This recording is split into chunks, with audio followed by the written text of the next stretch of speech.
ایک آپ نے حدیث انٹرپریٹ کی تھی جس کے مطابق کچھ لوگوں کو زنجیروں سے پکڑ پکڑ کے جنت میں ڈالا جائے گا، تو وہ کیا ایک طاغوتی سسٹم کے پیراڈائم میں رہتے ہوئے اپلائی ہوتی ہے، یا صرف جب دین ایک اپلائی ہوگا اور اس کے بعد پھر یہ حدیث اپلائی ہوگی؟ نہیں، طاغوت کے سسٹم میں تو زنجیر پکڑ پکڑ کے دوزخ میں ڈالے گی نا. حدیث کا مفہوم سمجھیں کہ اگر اس انسانوں کے اس جتھے کے بس میں ہوتا تو وہ اپنے بشری کمزوریوں میں، نفس کی پیروی میں، شیطان کی پیروی میں گناہ پہ آمادہ ہو جاتے یا مائل ہو جاتے. مگر سسٹم اللہ کا تھا، اس سسٹم میں الاؤنس ہی نہیں تھی. ان کا مائکرو فون چیک کیجئے گا، یہ ویڈیو میں بہت تکلیف آئے گی لسنرز کو. میوٹ کر دیں جس کا بھی یہ مائکرو فون شور کر رہا ہے. حسن میں ہی کر دیتا ہوں. حدیث یہ ہے کہ اللہ عز و جل بھی حیران ہو جائیں گے قیامت والے دن جب وہ دیکھیں گے کہ کچھ لوگوں کو جتھوں کے اندر زنجیریں سے فرشتے جکڑ کے جتھا برائے جتھا زنجیر سے باندھ کے فرشتے اٹھا کے جنت پہ پھینک رہے ہوں گے. صحابہ نے پوچھا یا رسول اللہ اس کے پیچھے کیا معاملہ ہے؟ تو نبی صلی اللہ علیہ وسلم نے شاف فرمایا کہ یہ وہ اللہ کا نظام ہے، یہ سسٹم ہے جس میں لوگوں کے بس میں ہوتا تو وہ گناہ کر لیتے، مگر وہ سسٹم ان کو روکے ہوئے تھا، انہوں نے گناہ کیا ہی نہیں، تو وہ کیوں دوزخ میں جائیں گے؟ تو یہ وہ زنجیروں سے جکڑنے کا یہ مطلب ہے کہ اس کی ضد میں کیا سسٹم ہوگا وہ سمجھنے کے لیے یہ سائیکالوجی سمجھنی ضروری ہے کہ انسانوں کے بس میں جو بھی چیز دی جاتی ہے وہ آپے سے باہر ہو جاتا ہے. عیسیٰ ابن مریم سے بڑی کوئی مثال نہیں ہے کہ جو کبھی بھی نہیں ہوئی، نہ عیسیٰ ابن مریم سے پہلے نہ ان کے بعد آف کورس ہونی ہے، کہ جب عیسیٰ ابن مریم نے واپس آنا ہے کہ پوری دنیا کے اوپر ہر گھر میں اسلام پہنچا دینا عیسیٰ ابن مریم نے اپنی سیکنڈ کمنگ میں. یہ حدیث بہت کلیئر ہے. یہ بائی دا وے یہودی بھی مانتے ہیں، وہ عیسیٰ عیسیٰ کو نہیں کہتے تو اپنے مسیح کو کہتے ہیں. عیسائی بھی مانتے ہیں، وہ عیسیٰ ابن مریم کو کہتے ہیں، اور مسلمان بھی مانتے ہیں. تو یہ بات تو مربوط ہے کہ یہ اس میں تو کوئی دو رائے نہیں کہ ہر گھر میں اللہ کا انتظام کر دیں گے عیسیٰ ابن مریم. مگر ان کے جانے کے فوراً بعد ہی اس لیول کا کیاس کریٹ کرے گا انسان کہ اللہ قرآن ہی اٹھا لیں گے، کیونکہ قیامت تب تک نہیں آئے گی جب تک ایک بھی مسلمان دنیا میں زندہ ہے، تو کوئی مسلمان بھی نہیں بچے گا. اور عیسیٰ ابن مریم کے لاکھوں کروڑوں سال کی بات نہیں ہو رہی ہے، یہ فوراً بعد کی بات ہو رہی ہے. ایکچولی میں اگر دیکھا جائے تو کبرا نشانیوں میں ایک ہی نشانی ہے عیسیٰ ابن مریم کے واپسی کے بعد. کبرا نشانی اتنی بڑی ہے، وہ ہے قرآن کا اٹھا لیا جانا.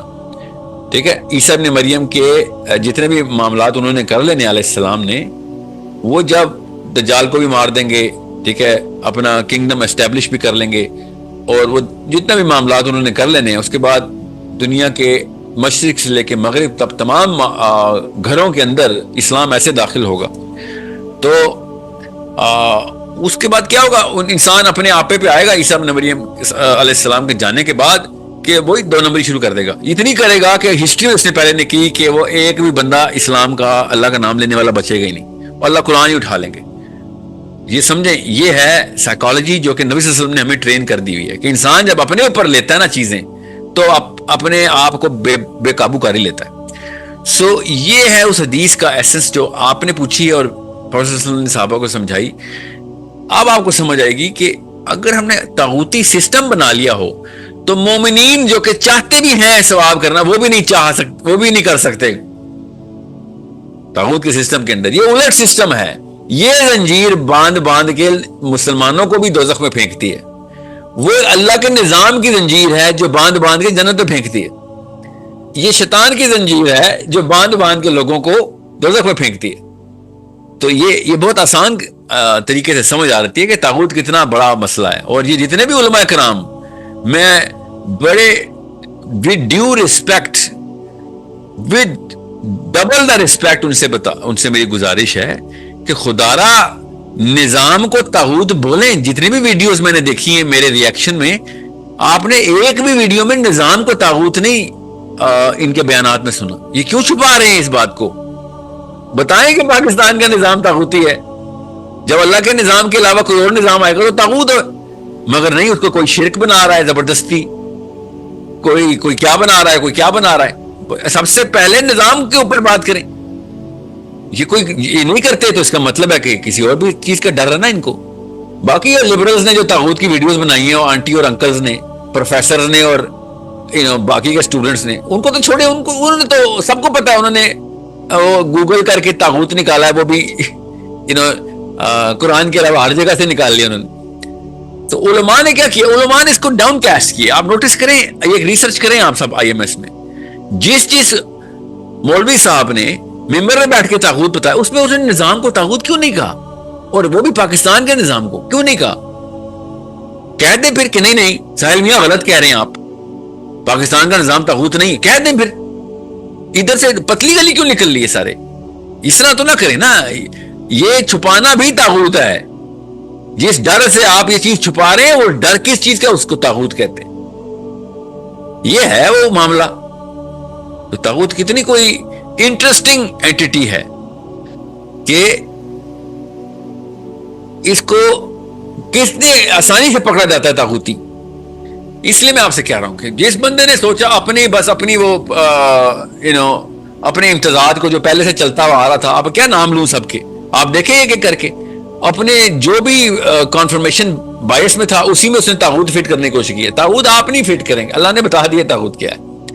कुरान की आयतें, तागूत की जो आयतें हैं वो खुद समझा जाती हैं। तागूत पे ईमान लाते हैं एक वो पार्टी, दूसरा अल्लाह पे ईमान लाता है। तो तागूत शिरक तो ना हो सकता ना, शिरक पे तो कोई ईमान नहीं लाता।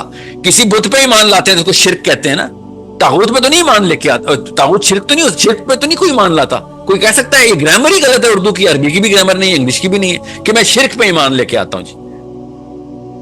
सोचे कोई कहे कि मैं अल्लाह के अलावा किसी और राम भगवान पे ईमान लाता हूं, तो मैं कहूंगा तो मुशरिक है। राम भगवान पे ईमान लाना मुशरिक हुआ, शिरक हुआ ना। शिरक पे तो नहीं ईमान लेके आते आप। कोई ये तो नहीं कहता नहीं शिरक जो है वो है अल्लाह ताला की कुर्बत का जरिया, तो फिर मैं कहूंगा आप शिरक पे ईमान रखते हैं। ऐसा तो कोई नहीं है। Nobody says that, nobody even goes that way. ये ग्रामेटिकली ये सीगा गलत है। तो जब ये कैजुअली बोलते हैं और इतने पक्के मुंह से बोलते हैं शिरक पे ईमान लेके आते हैं जी, तागूत शिरक है। अल्लाह कह रहे हैं जो तागूत पे ईमान लाया, एक वो जो अल्लाह पे ईमान लाया, तो वो क्या है फिर तागूत? ये जबरदस्ती ना करें। शिरक की जिद क्या है? तौहीद है। शिरक की जिद तागूत नहीं है, शिरक की जिद तौहीद है। शिरक को तोड़ने के लिए तौहीद आई है। शिरक को तोड़ने के लिए जो तागूत को तोड़ने के लिए तौहीद नहीं आई, तो तागूत को तोड़ने के लिए मेरा दीन आया है। तो तागूत की जिद दीन है, निजाम है। ये मैं फिर बता दूं, गेमें डाल रहे हैं सारे। These people are playing games. वो अहमद दीदात कहते थे ना, what games are you people playing? ये है वो, ये सब देखें इनके चेहरे और इनकी मेंबरों के ऊपर बैठ के इनके ड्रामे देखें जरा। डर इनका डर नजर आएगा आपको इनकी आंखों में। ये बता ही नहीं रहे कि पाकिस्तान का कानून तागूती है। ये बेशर्मी और कुछ नहीं है, ये तागूत का ही डर है इनको। It is very simple and do not confuse तागूत। सब चीजें कंफ्यूज कर लेना, तागूत ना कंफ्यूज कर लेना, बस ये याद रखिएगा। अब जाहिर है इतना PhD कर लिया पाकिस्तान ने तागूत के ऊपर, तो मैं इस पर तफसील नहीं करूंगा, मगर उस 2 नंबरी को पकड़ें, 2 नंबरी को पकड़ें, आपको पता चल जाएगा। पहली दफा किया ना इन्होंने तागूत के ऊपर रिसर्च, तो माफी दे देते हैं इनको। पहली दफा तागूत इन्होंने पढ़ा 75 सालों में, तो चलो माफ कर देते हैं, पहली गलती है। मगर स्टेज 2 पे आए ना, असल में बताएं ना फिर तागूत क्या है। ऐसे ऐसे उलमा ने मुझे कॉल किया है कि आपने ये क्यों कहा कि हमने कभी तागूत की तालीम नहीं दी, क्यों इतना झूठ बोल रहे हो? मस्जिदों में कितने सैकड़ों साल से पाकिस्तान में हम तागूत पढ़ा रहे हैं, तभी किसी को भी नहीं पता था। मेरा भी यही जवाब था, सर मैंने तो नहीं कभी आपके किसी लेक्चर में तागूत की वजह से मीम बनती देखी। आम बंदे ने पहली दफा पूरे पाकिस्तान में, ये कहाँ है, जुमा पढ़ने नहीं आते ये सब लड़के जिन्होंने पहली दफा तागूत सुना है? कौन से खुतबे में इन्होंने तागूत आपसे नहीं सुना? बताया, कहीं ना कहीं तो मिस किया है इन्होंने। पाकिस्तान का एक ही तो काम है, अल्हम्दुलिल्लाह जुमा तो पढ़ते हैं सारे लड़के, इनको पहली दफा क्यों ये लफ्ज नजर आया? आपने जो भी बहाना करना है फिक्र नहीं करें, असली वाला तागूत करें। आप अगर समझाते भी रहे थे तो दोहराई करा दें असली वाले तागूत। शाबाश, बताएं कि पार्लियामेंट हाउस तागूत है, बताएं सबको। हमारी अदलिया तागूत के ऊपर है, बताएं ना सबको, कोई बात नहीं, इस्लाम की बात हो रही है, फिक्र नहीं करें। हमारे जो भी सरबराहान है, वो खुद भी बताते हैं हाँ यार हम दीन के तो मेंबर पे नहीं बैठे हुए ना, हम तो विक्टोरिया का लॉ ही चलाएंगे ना, निज़ाम दुनिया का ऐसे ही चलता है सर, यूनाइटेड नेशन से ही सब कुछ होता है, अमेरिका ही सब कुछ करता है, बताएंगे वो खुद, फिक्र नहीं करें। सो इस पे क्या अब और लंबी बहस करनी, वो इसमें कोई ढकी छुपी बात तो है नहीं, जो मैं कोई नई बात तो कर नहीं रहा हूँ, सबको पता ही है। So it's okay, let's just close this topic for now. जी अस्सलाम वालेकुम, जिसमें फैसल इमरान, आई होप आप खैरियत से होंगे। इस वीडियो में बेसिकली ये 2-3 बातों को डिस्कस कर रहे हैं। First of all is saying कि वो कौन से ऐसे कुछ नसीब लोग होंगे, वो कौन से ऐसे लकी पर्सन होंगे जिनको अल्लाह सुब्हानहू व तआला कहेंगे कि फ़रिश्तों को इनको आप ज़बरदस्ती जन्नत में लेके जाएंगे। And those lucky people are those के जो एक इस्लामिक सिस्टम को, इस्लामिक अल्लाह के कानून को दुनिया में इम्प्लीमेंट करवा रहे होंगे और ख़ुद भी उस चीज़ में अपना एक रोल प्ले कर रहे होंगे। और अनफॉर्चुनेटली देखा जाए तो हमारे यहाँ ये एक डायलेमा बन चुका है, और जो भी हमारे एक मौलवी प्रोफेशन बन चुका है उसमें ये चीज़ इतनी ज़्यादा डिनोमिनेट करके और इतनी ज़्यादा ब्लरी करके इस विजन को दिखाया जाता है कि किसी को पता ही नहीं है कि तागूती सिस्टम क्या होता है। कि जब तक ये साहिल सर का एक कंट्रोवर्शियल ये वीडियो नहीं गई, एक वीडियो उनका वायरल नहीं हुआ, उससे पहले किसी को पता ही नहीं था कि आप तागूती सिस्टम क्या होता है। ऑन द अदर हैंड कि आपने खिलाफत का निज़ाम क्यों लेके आना होता है, अल्लाह का निज़ाम ही इस दुनिया में क्यों ज़रूरी है। और अगर हम डेमोक्रेसी को लेकर चलें, डेमोक्रेसी क्या होती है, what is democracy? Democracy is government of the people, by the people and for the people. और खिलाफत क्या होती है? खिलाफत का तो सिंपल से ये कानून होता है कि आपने अल्लाह के अहकाम को दुनिया में इम्प्लीमेंट करवाना, और अल्लाह के जो भी अल्लाह ने हुक्म दिए हुए हैं उन्हीं के मुताबिक आपने सब चीज़ों को लेकर चलना होता है। उसमें इंसान का वो कोई रोल प्ले नहीं होता है। उसमें जो भी अल्लाह ने अहकामात दिए होते हैं आपने उनको मुसलमान स्पेसिफिकली फ़ॉलो करना होता है। और जो दूसरी बात शेख इस वीडियो में करें वो ये है कि हज़रत ईसा अलैहिस्सलाम के जब नज़ूल होगा और उसके बाद दज्जाल और जितनी भी एक हिस्टोरिकल इवेंट होंगे, उनके बाद अल्लाह सुब्हानहू व तआला जो आखिरी लोग आएंगे क़यामत वाले दिन, जिन पे क़यामत आएगी, वो लोग होंगे जिनका अल्लाह से कोई इस्लाम से कोई लिंक नहीं होगा। क्योंकि क़यामत उन्हीं, जब तक एक बंदा भी इस दुनिया पे कलमा पढ़ने वाला होगा तब तक क़यामत नहीं आ सकती है। क्योंकि सो हमें इस चीज़ का ख्याल रखना चाहिए कि सबसे ज़्यादा जो अब हमारे मुस्लिम उम्मा को ज़रूरत है वो एक यूनाइट हो के एक खिलाफत का निज़ाम लाने में है। क्योंकि देख लें हमारे ऊपर दुश्मन हर साइड से वो अटैक कर रहा है। अगर इसराइल को देखा जाए तो ऑलमोस्ट उसने अल्लाह तबाह कर दिया हुआ है, उसने सफ़े 80 से मिटा दिया हुआ है। और वही आल नो कि अगर गज़ा ख़त्म हो गया तो next Gaza will be India की में देख लें किस तरह के मुसलमानों के साथ हालात चल रहे हैं, और उसी के साथ वो यहाँ पे रुकेंगे नहीं, वो आगे इन चीज़ों को लेकर चलेंगे। So it is time to wake up for the khilafat. अगर हम खिलाफत का निज़ाम